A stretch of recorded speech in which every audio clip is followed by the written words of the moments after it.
우리가 지금 마태복음을 계속 보고 있는데요. 지난 주일날은 아주 역사적인 사건이죠. 예수님께서 예루살렘 성에 들어오시는, 나귀를 타고 들어오시는 사건을 우리가 말씀을 통해서 보았습니다. 그것이 왜 역사적인 사건인가?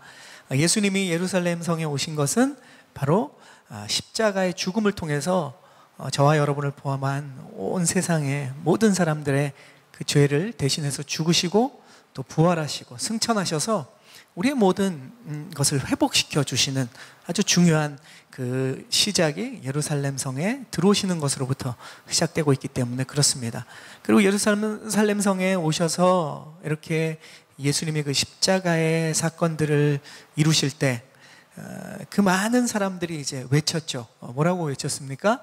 호산나라고 외쳤죠. 그들 중에 많은 사람들은 정말로 예수님이 하실 일들을 대부분은 깨닫지 못했습니다. 심지어는 제자들마저도 깨닫지 못했는데, 그러나 그들이 고백한 그 호산나, 우리를 구원하소서, 그 외침과 고백대로 예수님께서는 모든 사람들을 구원하시고 회복시키시기 위해서 지금 예루살렘 성에 들어오신 거죠. 예수님께서 향하는 곳은 그 호산나의 구원의 외침을 뚫고 지금 십자가로 향하고 있는 길입니다. 십자가 희생을 통해서 우리를 구원하시기 위해서 주님께서 지금 이 예루살렘 성에 오셨는데, 우리가 바로 오늘 마태복음에 이어지는 사건은 뭔지 보니까, 바로 이어지는 사건은 오늘 우리가 읽은 이 세 구절이죠. 예수님께서 성전을 정결하게 하시는 사건으로 이어집니다. 예루살렘 성에 들어오시자마자 하나님께서 예수 그리스도를 통해서 이루시려는 구원의 사건, 예수님은 지금 예루살렘 성에 오셔서 우리 모두를 구원하시고 회복시키시기에 오셨는데, 거기서 제일 먼저 하신 사건이 마태복음에 소개되는 것은 예루살렘의 이 성전에서 성전을 거룩하게, 성전을 깨끗하게, 성전을 회복시키는, 본질로 돌아가는 그 부분에 대해서 예수님이 사역을 하셨다는 것은 우리가 굉장히 좀 주목해서 봐야 될 일이죠. 예수님께서 예루살렘 성에 오셔서 십자가를 통해서 세상을 구원하시고 회복시키기 위해서 가장 먼저 필요했던 것은 무엇인가? 성전의 회복이 필요했기 때문에 주님께서는 지금 이 사역을 하시고, 또 마태복음은 그것을 소개하고 있는 것 같습니다. 지금 신약 시대를 사는 저와 여러분은 사실 성전, 눈에 보이는 성전은 우리에게 그렇게 중요하지 않습니다. 그것은 사실 어떻게 보면 우리에게는 별 의미가 없는 것이죠. 성전에서 이루어지고 있었던 그 당시에 그러한 희생 제사들이 있었지 않습니까? 그 수많은 양을 잡고 또 송아지를 잡으면서 그곳에서 진행됐던 희생 제사가 더 이상 저와 여러분에게 필요하지 않습니다. 여러분 죄를 지었다고 그 양을 가지고 어디 가서 각을 뜨고 피해 제사를 여러분 드리고 있습니까? 우리는 그러지 않죠.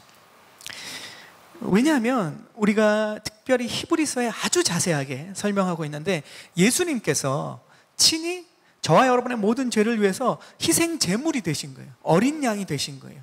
그리고 예수님께서 한 번의 제사, 십자가의 죽으심을 통해서 그 자신의 보혈로서, 피로써 우리의 모든 죄를 위해 단번에 희생 제사를 지냈다, 이렇게 성경은 이야기합니다. 그래서 더 이상 저와 여러분의 죄를 위해서 희생 제사는 필요하지 않죠. 그러니까 성전에서 양을 잡아다가 죽이면서 우리의 죄를 사해달라고 하나님 앞에 구할 필요가 더 이상 없어졌습니다. 모든 인류의 죄를 대속하는 하나님의 공의와 사랑을 만족시킨 제사, 그것이 어디에 있느냐? 예수님의 십자가 사건에 있는 겁니다. 그래서 우리는 그 십자가를 사랑한다고, 그 십자가를 통해서 우리는 그 하나님의 사랑과 예수님의 우리를 위한 그 죽음의 사랑을 깊이 체험할 수 있는 거죠. 우리는 더 이상 제사를 지내지 않아도 우리가 예수님의 보혈을 의지해서 하나님 앞에 나아갈 때마다 하나님께서는 예수 그리스도의 보혈을 통해서 우리의 죄를 용서해 주시고 사해 주십니다. 나중에 이야기할 기회가 있을지 모르지만 이단들 중에는, 특히 구원파나 이런 쪽에서는 예수님, 우리의 죄가 용서를 이미 받았기 때문에 더 이상 우리가 짓는 모든 죄에 대해서 그것은 죄가 아니라는 거죠. 회개도 필요 없다라는 이야기를 합니다. 그것은 성경을 굉장히 1차원적으로 보기 때문에 그래요. 예수님께서 십자가의 죽으심으로 우리의 과거의 죄와 현재의 죄와 우리의 미래의 죄도 다 그 십자가의 보혈의 능력으로 사해 주십니다. 그러나 우리가 죄를 지을 때마다 그것을 회개할 때 일어나는 것이지, 주님께서 그 십자가 사건을 통해서 우리의 모든 죄를 사해 주셨다고 해서 우리가 막 살고 죄를 짓고 그리고 회개하지 않아도 우리는 구원받는다? 이것은 굉장히 1차원적인 생각이죠. 성경은 그 이야기를 하고 있지 않습니다. 예수님의 그 십자가의 사건은 우리의 과거의 죄와 현재의 죄와 우리의 미래의 죄도 다 용서할 수 있는 그 일을 십자가에서 이미 다 이루셨죠. 그것을 우리가 믿고 의지하고 우리가 그 보혈을 의지해서 하나님 앞에 나아갈 때마다, 그리고 하나님 앞에 나아가 우리의 죄를 고백할 때마다 하나님은 미쁘시사 우리의 모든 죄를 예수 그리스도의 십자가의 보혈을 통해서 회개해 주신 줄로, 사해 주시는 줄로 믿습니다. 아멘. 우리는 그 십자가의 능력을 믿는 것이죠.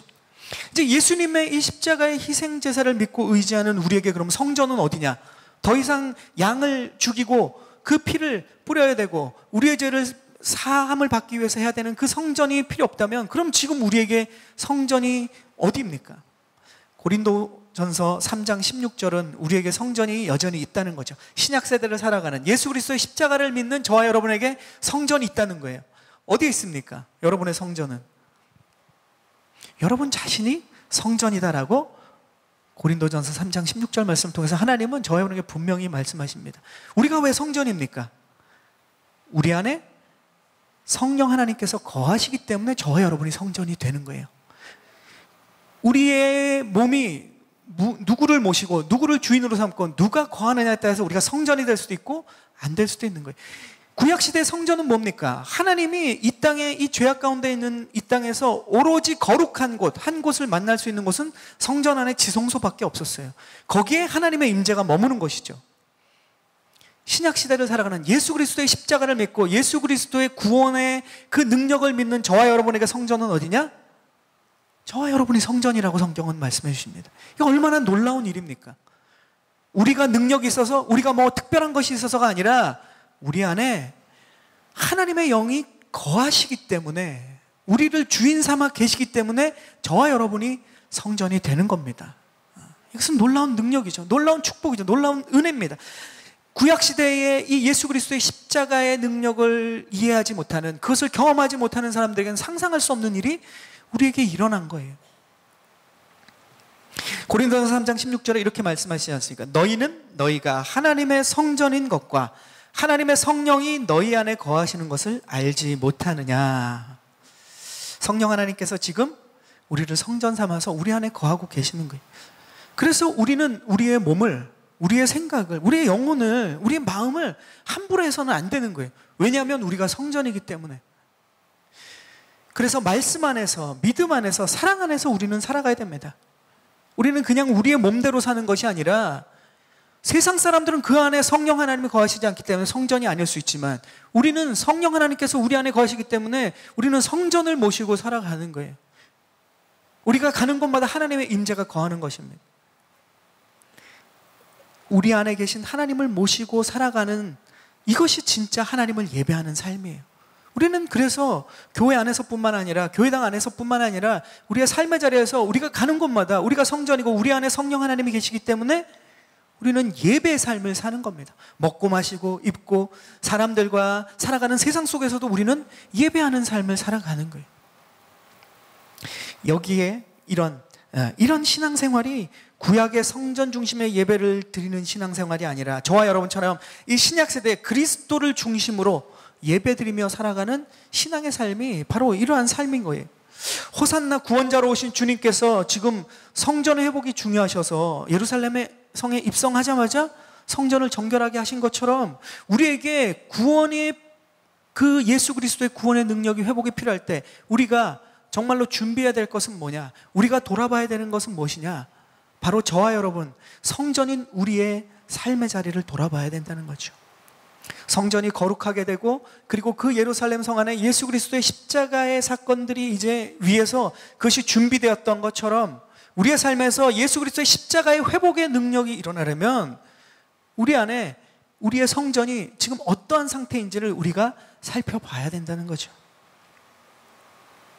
여기에 성전의 회복을 지금 우리에게 적용한다면, 성전인 우리의 몸과 마음이 그 회복이 필요하다는 거예요. 우리는 아파도 아픈지 모르고 살면 나중에 그것이 큰 어려움이 됩니다. 우리의 몸과 마음이, 우리의 영혼이 문제가 생겼는데도 모르고 살아갈 수 있어요. 우리가 성전인 것을 잊고 살면, 세상 사람들과 세상 사람들의 기준과 우리가 보는 건 느끼는 대로 살아가면 우리의 성전이 지금 정결하게 돼야 되는데도 그것을 깨닫지 못하고 이 예수님 시대의 성전처럼 그냥 익숙하게 살아갈 수도 있다는 겁니다. 우리에게 성전의 회복은 또 어떤 의미냐? 우리의 육신의 질병과 영혼의 질병의 회복도 필요한 것이죠. 그리고 우리가 말씀을 따라가는 생활의 회복도 우리에게 필요합니다. 말씀을 듣는 것에서 멈추는 것이 아니라 그 말씀대로 살아가질 때 우리의 몸인 이 성전의 회복이 일어나는 거죠. 우리의 말과 행동도 변화되고, 그리고 우리의 행동을 통해서 하나님의 사랑이 드러날 때 우리는 비로소 저와 여러분인 이 성전의 기능이 제대로 되고 있는 거예요. 그러면 예수 그리스도의 그 십자가의 회복의 능력이 우리의 삶을 통해서 놀랍게 임하실 줄로 믿습니다. 그리고 무엇보다도 오늘 말씀의 이 성전의 회복에 대해서 생각해 볼 때 우리는 저와 여러분이 드리는 이 예배, 그리고 예배 삶에 대해서 우리는 생각해 볼 필요가 있습니다. 오늘 말씀을 통해서는 그 부분을 조금 말씀을 드리려고 합니다.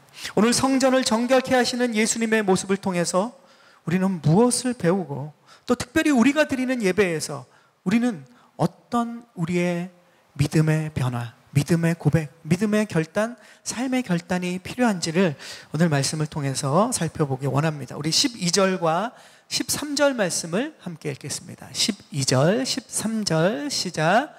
예수께서 성전에 들어가셔서 성전에서 장사하던 모든 사람들을 모두 내어 쫓으셨습니다.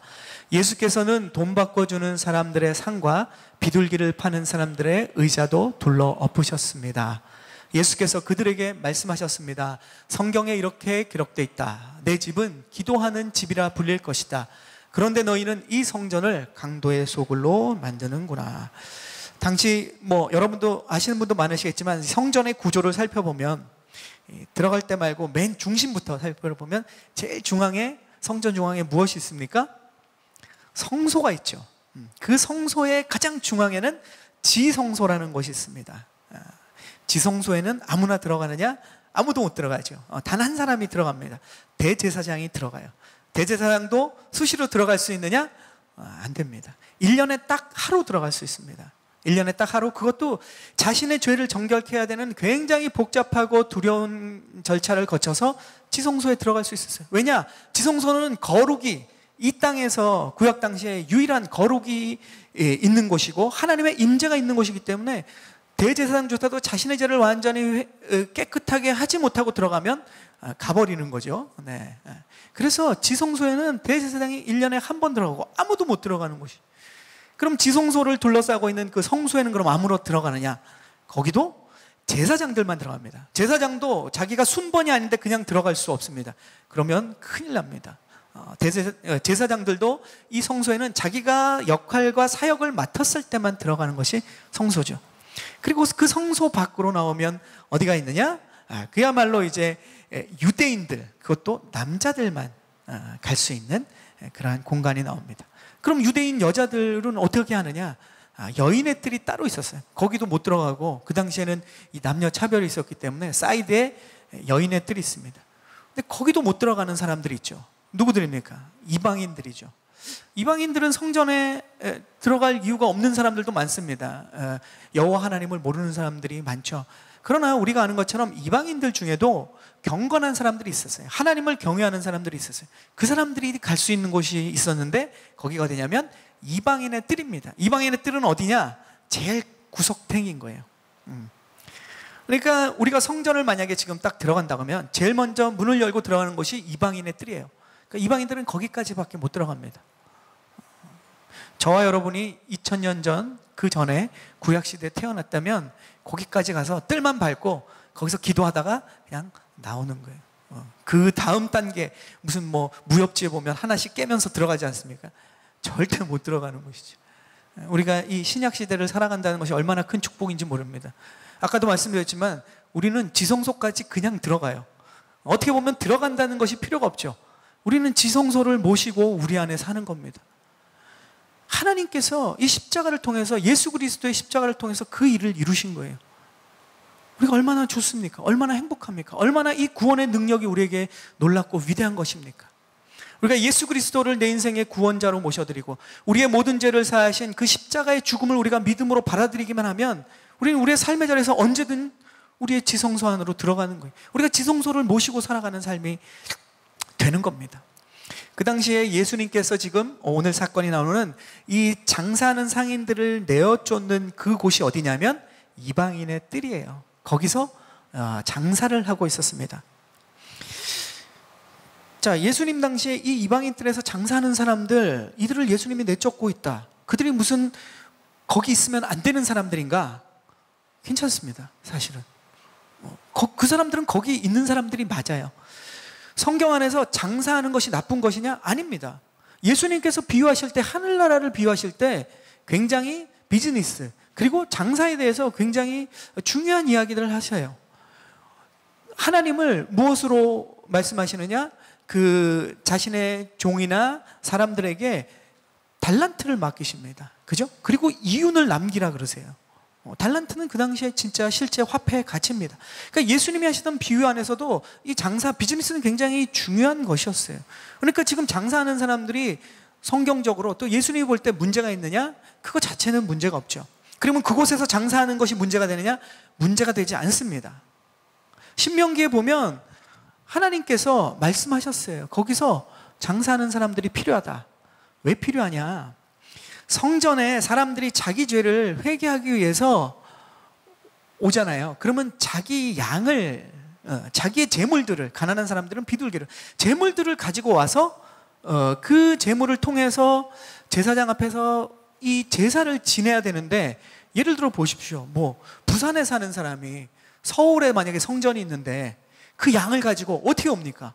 게다가 흠없고 순전한 양이어야 되는데 가져오다가 애가 좀 다치기만 하면 어떻게 됩니까? 이건 뭐 다시 돌아가야 돼요. 그래서 하나님께서는 신명기에 뭐라고 말씀하시냐면, 먼 거리에서 오는 사람은 돈을 가지고 와라. 오면 성전 안에 그것을 예비된 순전한 재물들을 장사하는 사람들이 가지고 있어요. 그러면 그것을 돈을 가지고 바꿔서 그들에게 제물로 바꿔주는 것입니다. 이것은 지극히 정상적인 거죠. 그런데 성경에서 보면 예수님이 지금 그들을 다 내어쫓습니다. 요한복음에는 더 자세하게 나와 있어요. 채찍을 휘두르시면서 상을 엎으시고 내어쫓으세요. 예수님이 사실 우리가 복음서에서 계속 보고 있지만 그 인자하시고 정말로 남들이 다 손가락질하는 세리와 창기들과 그리고 나쁜 사람들, 사람들이 손가락질하는 그 모든 사람들을 정말 사랑으로 안아주시는 예수님이 굉장히 낯선 행동을 하시지 않습니까? 분노하시고 쫓아내시고, 겉으로의 그 모습을 보면 예수님의 흔치 않은 모습을 예수님이 왜 지금 하고 계신가? 문제는 이 장사하는 사람들이 그냥 하나님 앞에 거룩한 그 직임을 맡은 사람으로서의 장사를 하는 것이 아니라 그것을 통해서 폭리를 취하고 있었어요. 하나님 앞에 예배 드리러 온 사람들에게 그 예배에 집중하지 못하도록 장사를 해서 사람들을 어떻게 보면 갈취하는 거죠. 예배하러 온 사람들. 그리고 이들은 엄청난 부를 누리고 있었습니다. 뿐만 아니라 이들이 바리새인, 서기관, 그리고 제사장들과 결탁해서 거기서 엄청난 수익을 남겼어요. 뿐만 아니라 성전에 오면 반세겔의 성전세를 내야 돼요. 사람들이 성전을 유지게 하기 위한 세입니다. 그런데 그 세금을 어떻게 하냐면, 그 당시에는 로마 화폐를 그 사람들이 썼는데 로마 화폐를 못 쓰게 하는 거예요. 환전을 시킵니다. 이유는 로마 화폐에는 뭐가 있습니까? 동전을 보면 거기에 영웅들이 있어요. 하나님 앞에 드리는 돈에 어떻게 인간의 이 모습과 우상을 가지고 드릴 수 있느냐. 유대인들은 그때 그런 이유를 들었습니다. 뭐 또 다른 이유가 있었겠죠. 그래서 환전을 할 수밖에 없어요. 거기서 또 우리가 환전을 하면 뭐 공항에서 하고 은행에서 하고 뭐 개인에게 가면 이 환율이 다르지 않습니까? 엄청난 환율의 시세 차이로 그들이 폭리를 취하고 있었어요. 뭐 역사가의 기록을 빌리자면 어느 정도였냐면, 지금 예수님이 올라가신 이 예루살렘 성에 가신 시기가 6월절이 가까웠습니다.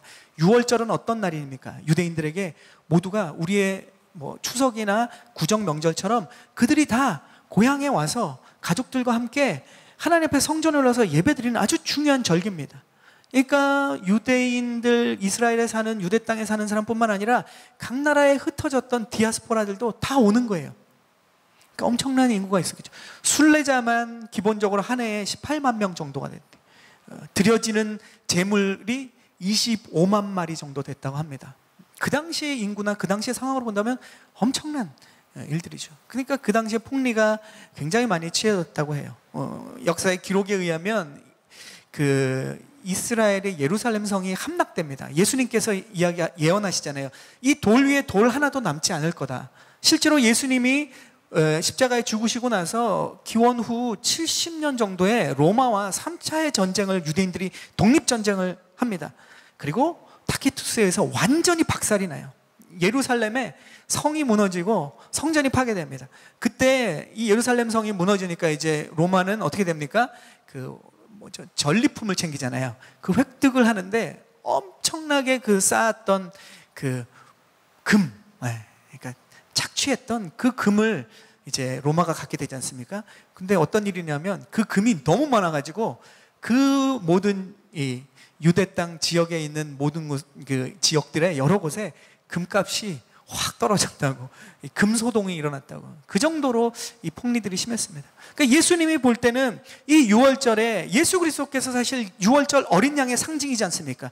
이집트에서 유대인들이 예수 그리스도의 그 보혈의 상징이신 어린 양의 피를 문 설주와 임방에 바르고 그 죽음을 피해서 구원의 역사를 이룬 그것을 기념하는 이 유월절의 사건 속에서 그것을 이용해서 자신의 부당한 이익을 취하는 사람들을 향해서 거룩한 분노가 일어난 것이죠. 이 유월절의 의미처럼 어린 양의 피가 죽음에서 구원을 일으킨 그날을 기념하는 이 자리에 본질적인 의미가 사라져버린 겁니다. 자신의 탐욕에 눈이 먼 장사꾼들이 제사장들과 또 그들을 향한 주님의 분노인 것입니다. 유월절을 기념하면서 하나님의 이 구원의 역사가 희석되어 버리고 세상의 탐욕의 모습으로 가득 찬 버린 이 성전을 향해 예수님의 반응은 무엇이냐? 분노와 정화인 겁니다. 구약에도 나오지만 심판은 그냥 잘못했으니까 죽어라라는 의미가 아니라 성경에 나오는 예언자들을 통해서 하나님의 그 심판의 핵심은 뭐냐면 정화예요. 심판을 통해서 새롭게 하는 것입니다. 예수님의 이 정화 사건도 바로 그것입니다. 예수님의 분노와 심판은 뭐냐? 본질을 회복하는 거예요. 예수님께서 지금 십자가를 지시고 완전한 구원을 이루기 위해서 예루살렘 성에 들어오셨는데 사람들이 이 십자가의 구원과 가치를 세상의 탐욕으로 맡고 있는 이 모습을 지금 주님께서는 정화시키는 것이 바로 오늘 우리가 보고 있는 이 사건입니다. 그렇다면 아까 처음에 얘기한 것처럼 우리의 몸이 성전인데 우리의 삶이 지금 성전을 모시고 있는 삶인데 우리의 예배는 어떻습니까? 여러분의 삶의 예배는 어떻습니까? 우리가 산타모니카 오늘이 교회에 와서 드리는 예배의 저와 여러분의 모습은 어떻습니까? 우리에게 정화되어야 할 부분은 어떤 걸까요? 만약에 우리가 하나님 앞에 예배하러 나오는데 주님 앞에 이 유월절 어린 양을 기념하면서 이 예수 그리스도의 구원의 십자가의 능력을 우리가 기대하면서 예배 자리와 저와 여러분이 나오는데 이 거룩한 이 주일에 세상의 욕심을 채우기 위한 생각으로 우리가 주님 앞에 나온다면 우리는 예수님 당시의 성전 모습과 별 다르지 않다는 겁니다. 물론 우리의 어려움들을 가지고 우리의 문제를 가지고 예배 자리에 나오는 건 주님 기뻐하십니다.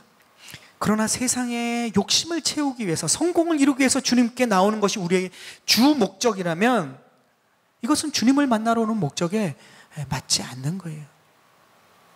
그러다가 그렇게 와서 주님을 깊이 만나고 변화되는 것이 우리의 궁극적인 목적이지만 오늘 이 성전을 정결하게 하시는 예수님의 사건을 통해서 저와 여러분의 마음 안에 우리의 예배 안에 성전을 모시고 살아가는 우리의 삶 안에 핵심이 다시 한번 바로 서기를 축복합니다. 아멘. 우리에게 그것이 필요한 거예요. 세상의 정보를 얻기 위해서 사람들과 사귀기 위해서 위로를 받기 위해서 그것도 필요하지만 그것 자체가 우리의 예배의 목적이 된다면 여러분이 오늘 주일 주님을 만나러 온 것의 핵심이 된다면 그것 또한 예배의 진정한 목적이 될 수는 없는 거죠. 교회에 나와서 부수적으로 그런 도움을 받을 수는 있지만 그러나 그것 자체가 목적이 되어서는 절대 안 됩니다. 그래서 우리가 저와 여러분이 예배를 드리러 나올 때는 먼저 예배 드리러 나올 때 아침에 일어나서 먼저 기도할 때 또 예배자로 여러분이 운전하면서 오면서 여러분의 마음 가운데 먼저 이런 기도를 좀 했으면 좋겠어요. 주님, 제가 오늘 날마다 우리의 삶 속에서 주님을 모시고 살아가지만 특별히 믿음의 자녀들이 함께 모여서 함께 주님을 찬양하고 함께 기도하고 주의 말씀을 듣는데, 이곳에서 이 나의 예배가, 주일 예배가 정말로 주일 예배만이라도 하나님을 묵상하고 하나님 중심으로 드려지는 시간이 되길 원합니다. 저와 여러분 모두가 그런 마음으로 기도하면서 예배 나온다면 우리 예배는 달라질 겁니다. 아멘. 모두가 그 한 마음으로 한 성령 안에서 우리가 그렇게 예배드린다면 우리 예배는 더 놀라운 예배가 될 거예요. 우리는 이런 기도로 주일을 시작하고 또 예배 가운데 우리 성도님들이 나왔으면 좋겠습니다. 그런 마음으로 나오면 찬양도 하나님께 드려지는 거예요. 주님, 이 찬양의 고백을 받으소서. 내가 그 고백대로 살진 못하지만 내가 이렇게 찬양하면서 다시 한번 내가 결단합니다. 이 찬양의 고백이 나의 삶의 고백이 되게 하여 주옵소서. 이런 마음으로 찬양하면 밴드가 부족해도 찬양팀이 틀려도 자막이 틀려도 옆에 사람이 막 음이 안 맞아도 상관이 없어요. 왜냐? 이 찬양은 내가 지금 내 영혼에 하나님 앞에 드리는 고백이기 때문에 그래요. 그 본질이 흐트러지니까 다른 것들이 자꾸 신경 쓰이는 거예요. 기도도 마찬가지입니다. 말씀도 마찬가지입니다. 제가 부족하게 말씀 전하지만 주님, 이 말씀이 하나님이 나에게 오늘 주시는 본문 자체의 말씀이 하나님의 말씀인데 이것이 나에게 하시는 주의 음성이 되길 원합니다. 우리가 그런 기대하는 마음으로 말씀을 듣는다면 제 언변이, 제 스타일이, 제 내용이 부족해도 결국은 하나님의 이 성경의 복음 말씀이 여러분의 심령 가운데 여러분의 삶을 변화시킬 줄로 믿습니다. 제가 능력이 있는 것이 아니라 말씀이 능력이 있는 거예요. 저와 여러분도 마찬가지입니다. 찬양팀의 능력이 있는 게 아니라 그 찬양의 능력이 있는 거예요. 그 능력을 체험하려면 우리의 마음이, 우리의 지금 성령님을 모시고 있는 우리의 이 성소가 어떻게 주 앞에 나아가는지가 정화되어진다면 이런 놀라운 역사와 변화들은 일어나는 겁니다. 이렇게 예배는 하나님을 최고의 가치로 고백하는 것이 예배입니다. 그래서 우리는 예배를 한다 그러지 않잖아요. 저와 여러분이 예배를 어떻게 합니까? 말합니까? 예배를 드린다 그러는 거예요. 아주 한국말로 너무 좋은 말입니다. 예배를 강의할 때 예배를 드린다라는 이 한국의 말이 뉘앙스가 너무 좋다고 저는 강의할 때 그 얘기를 해요. 왜냐하면 예배는 진짜 하는 게 아니고 주는 것도 아니고 예배는 드리는 겁니다. 예배를 드린다는 것은 무엇입니까? 예배의 주인이 하나님이신 거예요. 하나님이 우리의 주인 되신 거예요. 그래서 우리는 예배를 하는 것이 아니라 주님 앞에 우리가 예배를 드리는 겁니다. 찬양도 드리고 기도도 드리고 우리의 마음도 드리고 우리의 행동도 드리고 우리의 가정도 드리고 우리의 물질도 드리고 우리의 또한 가진 달란트도 드리는 것이 예배입니다. 받으러 나오기 시작할 때 우리의 예배는 점점 흐려져요. 처음엔 다 그렇게 시작합니다. 받으러 나오죠. 그러나 하나님을 알면 알수록, 말씀을 알면 알수록, 예배가 무엇인지 맛보기 시작하면 할수록 하나님께 드리러 예배에 나오게 되는 거예요. 그래서 예배는 능력이 되는 겁니다. 그러면 우리가 주님 앞에 나와서 우리의 모든 마음과 삶을, 또 예물을, 우리의 달란트를 주 앞에 드리면 그것으로 끝이 나는가? 여러분 경험해 보셨겠지만 예배는 놀라운 축복이 있습니다. 우리가 드리면 하나님께서 싹 가져가시는 것이 아니라 우리에게 드린 것, 그것을 사용하셔서 우리에게 놀랍도록 채우십니다. 왜 채우십니까? 하나님의 자녀인 저와 여러분이 그 기쁨을 함께 누리길 원하세요. 그리고 넘치게 채우십니다. 왜냐? 그것이 흘러가야 될 곳에 지금 많은 사람들이 그것을 못 누리고 있기 때문에 여러분에게, 우리에게 흘러넘치게 채워주세요. 그것을 가지고 우리의 삶의 자리에 흘려보내는 겁니다. 그래서 예배를 통해서 하나님 앞에 우리는 드리고 체험을 받고 넘치게 체험받음으로 우리의 삶의 자리에 흘려보내는 겁니다.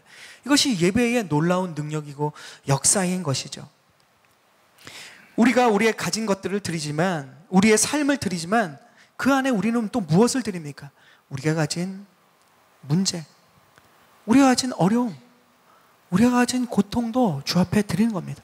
우리에게 하나님 앞에 드리는 좋은 것만 드리는 것이 아니라 우리는 우리의 모든 것을 주 앞에 드리는 거예요. 예배 가운데. 그러니까 우리의 죄와 연약함도 다 드리죠. 그것을 주님께서는 회복시켜 주십니다.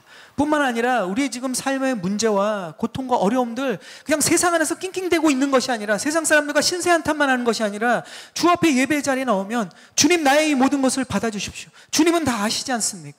주님은 이것을 통해서 결국 회복의 능력으로, 구원의 능력으로 행하실 것이지 않습니까? 이 믿음으로 주 앞에 드리는 거예요. 그래서 예배를 통해서 하나님이 우리의 삶에 놀라운 기적과 회복들을 행하시는 겁니다. 아멘? 그래서 예배에서 우리가 드리는 것이 손해가 아니라, 드리면 우리의 그 모든 문제와 고통도 드릴 때 주님께서 그것을 회복시켜 주시기 때문에 예배 안에서 우리는 진짜 능력을 맛보는 거예요. 그 예배가 재밌고 예배가 신나고 막 예배가 은혜되고 예배가 기대되는 사람의 특징을 보면 하나님 앞에 드리는 것으로 끝나는 것이 아니라 그 예배를 통해서 넘치는 체험을 받습니다. 그리고 그 삶에 막 역사가 일어나는 거예요. 기대하기는 산타모니카 온누리교회 성도님들이 이전에도 물론 경험을 하셨겠지만 이제부터 하나님이 그 일을 하실 것으로, 더 넘치게 하실 것으로 저는 기대하고 소망합니다. 올해 초에 특별 새벽 기도회를 통해서 기도하면서 사실 그런 임팩트와 그런 격려와 소망들을 많이 받았어요. 근데 뭐 여러분이 아시는 것처럼 저는 좀 느리게 가기도 하고, 굼뜨기도 하고 그렇습니다. 물론 제가 대학교 때까지는 그러진 않았어요. 굉장히 급한 성격이고, 일단 부딪혀보는, 뭐 매뉴얼부터 읽기보다 뭘 사면 무조건 해보면서 시행착오를 거쳐서 했어요. 신앙생활도 그렇게 하다 보니까 너무 힘든 거예요.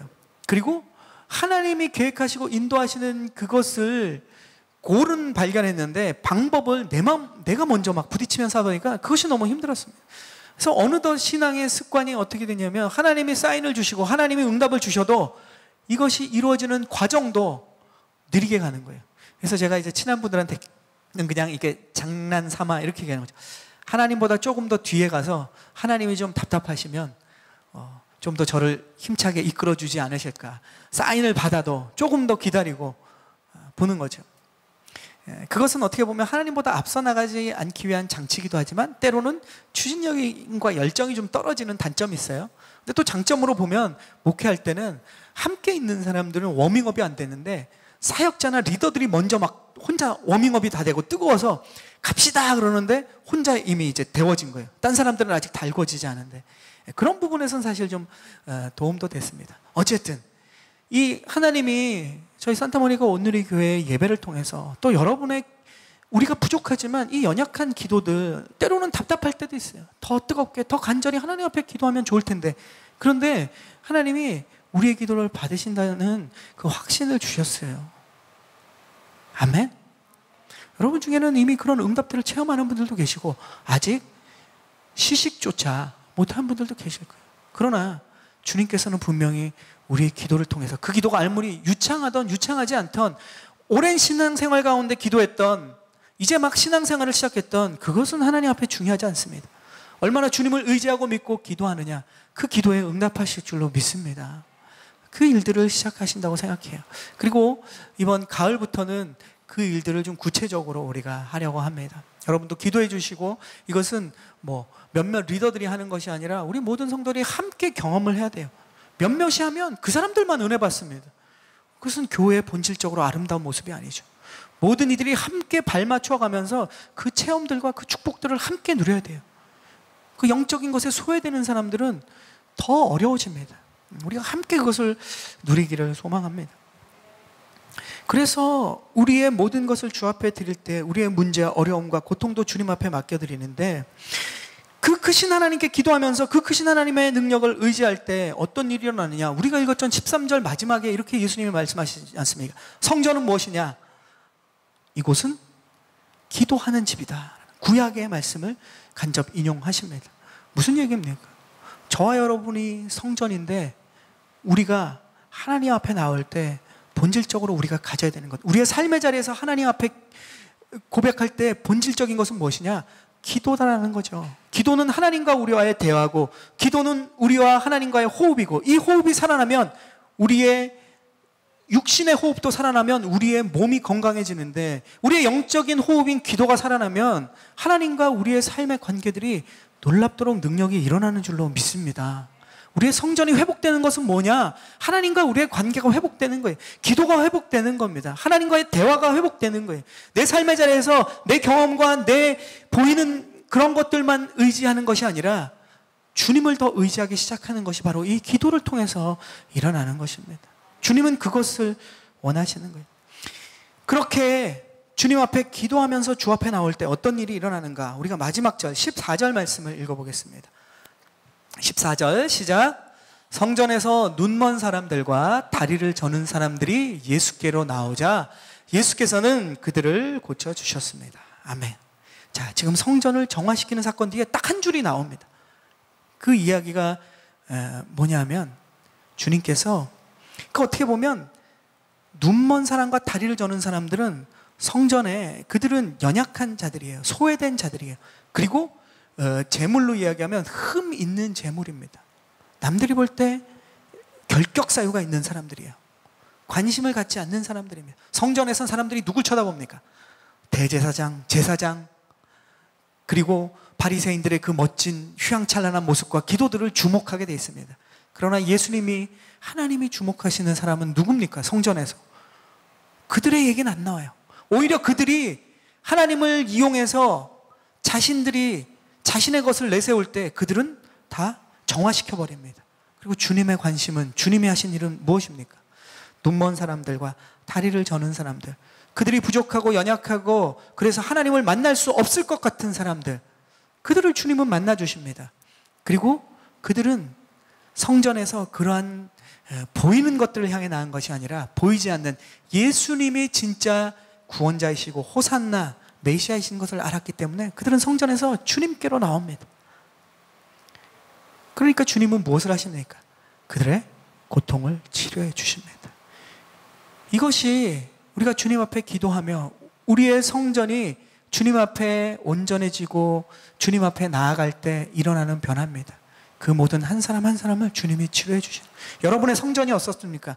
세상 사람들의 기준에 보면, 또 여러분이 남들을 평가하는 그 기준으로 우리가 우리의 성전을 보면 어떻습니까? 초라할 수 있어요. 건강이 연약해서 초라할 수 있어요. 내가 가진 것, 세상 가진 것이 없어서 초라할 수 있어요. 내가 이제까지 걸어온 길이 남들한테 뭐 자랑할 게 없어서 부족할 수 있어요. 그러나 주님의 호산나 치유와 회복의 능력은 어디서 일어납니까? 그런 것에서 일어나지 않아요. 눈먼 자와 저는 자들, 부족하고 연약하지만 주님께로 나와서 정말로 주님의 그 회복을 구하는 자들마다, 기도하는 자들마다 하나님께서 놀랍도록 역사하십니다. 이것이 복음의 비밀이고 복음의 능력이에요. 저는 이 주님이 너무 멋있습니다. 여러분 어떻습니까? 세상과 다른 주님이 멋있지 않습니까? 그렇다면 우리도 세상과 다르게 살아야죠. 세상의 가치를 보는 것이 아니라 하나님의 가치를 보고 갈 때 이 체험과 능력이 우리 안에 일어나는 것입니다. 이렇게 우리의 예배가 회복될 때 우리의 삶의 문제들도, 이러한 고통의 문제들도 회복되는 줄로 믿습니다. 아멘. 요즘 우리 성도님들 보면 항상 기도 제목들을 듣기도 하지만 요 근래에 정확히 시기를 정할 수는 없지만 7, 8월에 굉장히 절박한 기도들을 많이 듣습니다. 저한테 직접 말씀하시는 분들도 계신데 특히 이제 자매님들은 아내를 통해서 이 기도 제목들이 들어옵니다. 한국에서는 항상 이 목회자를 통해서 같이 기도 제목을 받고 순장님들을 통해서 또 이제 함께 리더십과 기도하는 그러한 시스템이었는데, 여기서 좀 그렇게 해보려고 했는데 3년 동안 지나온 결과 여러분이 익숙한 것에 제가 좀 끌려간다고 해야 될까요? 맞춰야 될 것 같다는 생각을 많이 합니다. 그래서 어쨌든 기도 제목을 듣는 건 중요하죠. 기도 제목을 듣습니다. 그러나 이 중요한 건, 여러분 이 기도 카드함이 우리 교회에 있지 않습니까? 이거 처음 보시는 분 계실 거예요. 여기다 놔뒀는데, 새로 오신 분들은 보면 기도 카드가 저기 있어요. 여러분의 기도 제목이 있으면 쓰십시오. 그리고 여기다 넣으십시오. 이름 안 써도 됩니다. 여기 그렇게 돼 있어요, 시스템이. 그러면 예배 때도 기도하지만 또 따로 기도합니다. 혼자 기도하는 것이 같이 기도하는 거죠. 그런데 아쉽게도 이 기도함을 통해서 기도 제목이 많이 들어오진 않습니다. 그리고 이제 또 주변 분들을 통해서 들어오기도 하고, 아내를 통해서 들어오기도 하고, 또 순장님을 통해서, 리더십을 통해서도 들어오기도 하지만 또 직접 듣는 기도 제목도 있는데, 요 한 두어 달간 부쩍 기도 제목이 되게 절박한 기도 제목이 많아요. 특별히 이제 자녀의 기도 제목들도 많고, 항상 있어왔지만 요즘은 더 절박한 기도의 구체적인 제목들이 있습니다. 그리고 재정에 대한 어려움에 몇 분들이 또 이 기도 제목을 받습니다. 그리고 이제 또 자신의 미래와 이제 앞으로의 그것이 이제 아주 궁극적인 삶이 아니라 뭐 내년, 당장, 후년, 이 삶에 대한 아주 갈급한 기도 제목들을 듣습니다. 그러니까 기도 제목이 급할수록 이렇게 우선순위를 제가 바꾸는데, 새벽에 기도할 때 이 우선순위가 계속 바뀌는 걸 보면서 정말로 갈급한 기도 제목들이 많구나라는 것을 생각하게 됩니다. 사랑하는 성도 여러분, 여러분에게 문제가 없는 사람은 하나도 없죠. 여러분에게 문제가 생기면 여러분은 어떤 반응을 하십니까? 저희가 기대하는 것은 여러분 문제가 생기면 그것을 바로 여러분의 기도 제목으로 바꾸시길 바랍니다. 아멘? 말로만 나 기도 제목이 생겼어, 그걸 그냥 문제라는 단어를 기도 제목이라는 단어로 바꾸는 게 아니라 정말로 여러분에게 문제와 어려움과 고통이 찾아오면 이것을 그냥 기도 제목으로 바꾸시라고요. 말이 아니라 여러분의 신앙 안에서 기도 제목으로 바꾸십시오.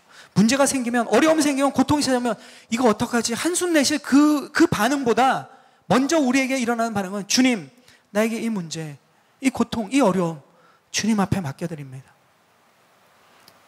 주님이 행하여 주시고, 주님이 길을 열어주시고, 주님께 맡겨둘 때 주님이 일하는 것을, 주님이 호산나 구원으로 회복시키는 것을 내가 경험하게 하여 주옵소서. 여러분에게 자동적으로 이런 믿음의 고백이 있었으면 좋겠어요. 안 되면 의지적으로라도 그 의지를 쫓아서 여러분의 삶을 하나님의, 여러분의 믿음을 이끄실 줄로 믿습니다. 아멘? 그래서 여러분이 순에서도 나누잖아요. 저에게도 기도 제목 얘기하시잖아요. 가족에게도 얘기하잖아요. 이거 어떡하지? 힘든데, 이거 문제인데, 이거 기도 제목인데, 이렇게 얘기하는 것이 아니라 그냥 그 문제를 보자마자, 그리고 그 문제를 보고 내가 살아가면서 다음 날도, 하루에도 수십 번씩 그게 묵상되지 않습니까? 그럼 묵상되는 순간마다 여러분의 반응을 자동으로 그렇게 반응시키십시오. 문제가 생기고 그 어려움과 두려움이 계속 나에게 하루에도 수십 번씩 찾아올 때마다, 올 때마다 주님, 이것을 나의 기도 제목으로 주 앞에 맡겨드립니다. 이 고백 한마디면 여러분의 믿음의 패턴이 바뀌는 거예요. 여러분의 신앙이 진짜 바뀌는 겁니다. 그러면 여러분에게 역사하시는 하나님의 능력을 경험하면서, 아, 주님이 나의 기도를 들으시는구나, 나의 믿음을 통해 일하시는구나, 이것을 체험하는 거예요. 안 그러면 나중에 그거 응답돼도 하나님 응답하신지도 모르고 살아가요. 처음에는 그냥 주님 감사합니다 그러고 끝나버리는 거예요. 문제는 해결됐지만 여러분의 신앙과 여러분의 삶에 하나님이 주시는 놀라운 더 큰 축복들은 어디 간 겁니까?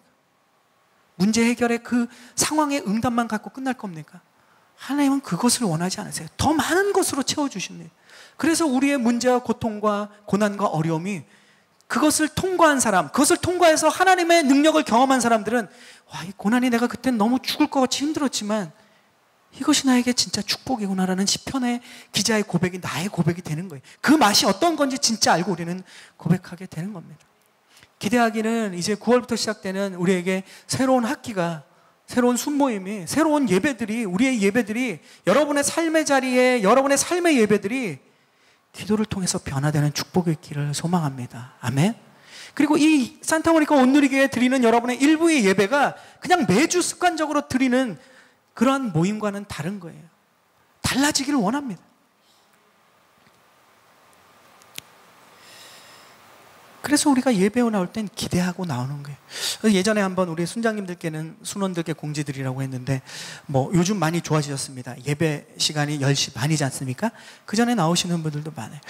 저는 특별히 이제 뭐 이렇게 공식적인 자리에서 누구를 지칭하진 않지만 저희 교회 제일 어른이신 그분, 네, 너무 존경하고 배울 점이 많은 게, 예배에 항상 일찍 오세요.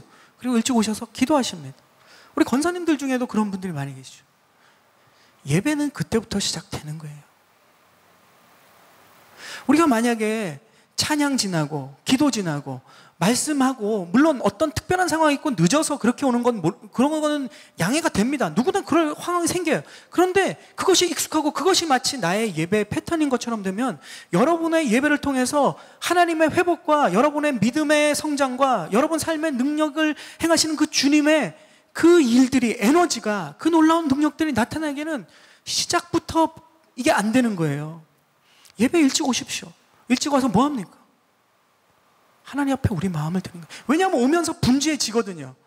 와도 지금 딴 생각이 나거든요. 내 고민 문제가 생각나거든요. 내 관계 문제가 생각이 나거든요. 집에 하다가만 지금 회사 일이나 집안일이 생각이 나거든요. 그래서 우리가 어떻게 우리의 성전을 정화시킬 수 있습니까? 가만히 있으면 저절로 정화되지 않아요. 예배 자리에 나와서 우리의 마음을 주님 앞에 올려드릴 때 주님께서 우리를 정화시켜주는 거예요. 예배 일찍 나오십시오.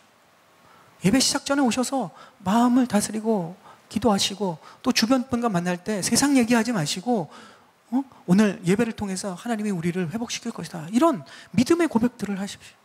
그리고 10시 반이 되면 찬양하는 거예요. 찬양은 구경이 아닙니다. 내 고백을, 내 결단을 주 앞에 드리는 거예요. 그러면 여러분의 예배가 달라지고 산타모니카 온누리교회 예배가 달라질 줄로 믿습니다. 분위기 때문에 정확한 시간에 모두가 모여서 하자는 게 아니에요. 여러분의 삶을 변화시키는 예배의 능력을 주님은 기대하고 계십니다. 3년 동안 참아왔지만 비로소 이제 시작합니다. 그렇다고 자주 얘기하면 잔소리가 되겠죠. 오늘 적어도 이 말씀을 들은 분들은 성전을 정화시키는 예수님께서 여러분의 삶의 자리의 예배를 정화시키기 위해서 여러분의 주일 예배를, 순모임을 정화시키고 본질적으로 변화시키기를 기대하신다고 저는 믿습니다. 결단하십시오.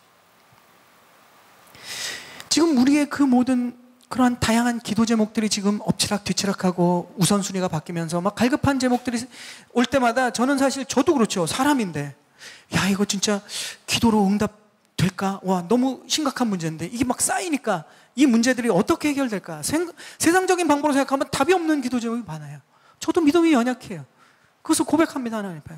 제가 목사인데, 제가 리더라고 하면서 기도하겠습니다라고 하면서 내 안에 확신이 없고 내 안에 걱정이 되고 내 안에 의심이 되고, 이것은 나의 믿음의 연약함입니다. 근데 그 믿음의 연약함마저도 기도 안에서 주님께 드리는 것이죠. 이것이 기도예요. 주님이 받으시는 기도는 아주 골라서 멋진 기도만이 아니라 완전 확신에 찬 믿음의 기도만 받는 것이 아니라 우리의 연약함과 부족함도 주 앞에 고백할 때 이것을 기도로 받으십니다. 시편 기자의 기도의 고백들을 보십시오.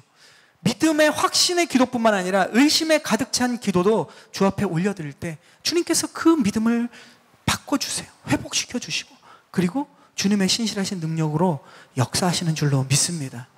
여러분의 그 있는 모습 그대로 주 앞에 나오십시오. 주님은 여러분의 기도를 통해서 일하실 것입니다. 여러분에게 문제가 생기면 그 모두가 기도 제목으로 바뀌고, 그것이 그래서 문제가 그냥 문제가 아니라 기도 제목으로 변화된 하나님의 능력을 행하시는 자리들이 될 줄로 믿습니다. 아멘. 우리는 그것을 기대하는 거예요. 그래서 여러분이 기도의 자리로 나가고 거기에서 하나님을 진짜로 만나기를 축복합니다. 그리고 기도하면서 하나님께서 도우시고 역사하시고 응답하시는 기적들이 여러분의 삶의 자리에 능력으로 나타나기를 주님의 이름으로 축원합니다. 아멘.